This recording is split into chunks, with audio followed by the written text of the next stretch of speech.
BCB নির্বাচন, আমি এর পূর্ববর্তী বিসিবি নির্বাচনের সাথে যেহেতু জড়িত ছিলাম সেজন্য বলা প্রয়োজন। পূর্ববর্তী বিসিবি নির্বাচনের সময় আপনারা অনেক টকশোর পরে টকশো, আলোচনা, আন্দোলন, কর্মসূচি দেখেছেন যে নির্বাচন অব্যবস্থাপনা হচ্ছে। তো এই নির্বাচনে কি হয়েছে, আমার পরিচিত, এখন তো আমি একটা পার্টিতে আছি, এই পার্টির থেকে পার্টির কাউকে আপনি দেখবেন না যে কাউন্সিলর অথবা ডিরেক্টর হয়েছে, কেউ হয় নাই। প্রত্যেকটা লোক স্পোর্টস সেক্টর থেকে এসেছিল, প্রত্যেকটা লোক স্পোর্টস এক্সপার্টিস থেকে এসেছিল, সংগঠক হিসেবে এসেছিল।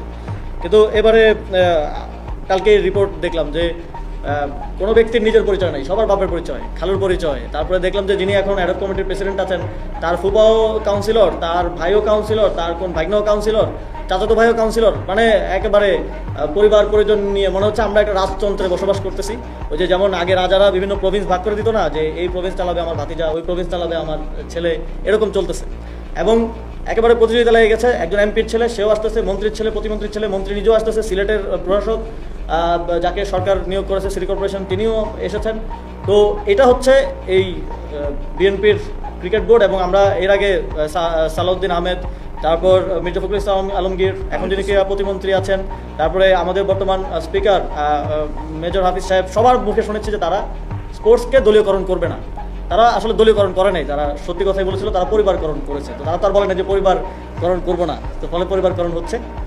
কিন্তু আমাদের সময় আমরা যখন দায়িত্ব ছিলাম যথাযথভাবে নির্বাচন করেছি, যথাযথভাবে ক্রীড়া সংগঠকের দায়িত্ব দিয়েছে, তখন অনেক কথা হয়েছে। কিন্তু এখন কোনো কথা হবে না, কারণ সবাই ভয়ে চুপ করে থাকাটাকে বেছে নিচ্ছে। কিন্তু আমরা তো চুপ থাকতে পারি না, আমাদেরকে কথা বলতে হয়।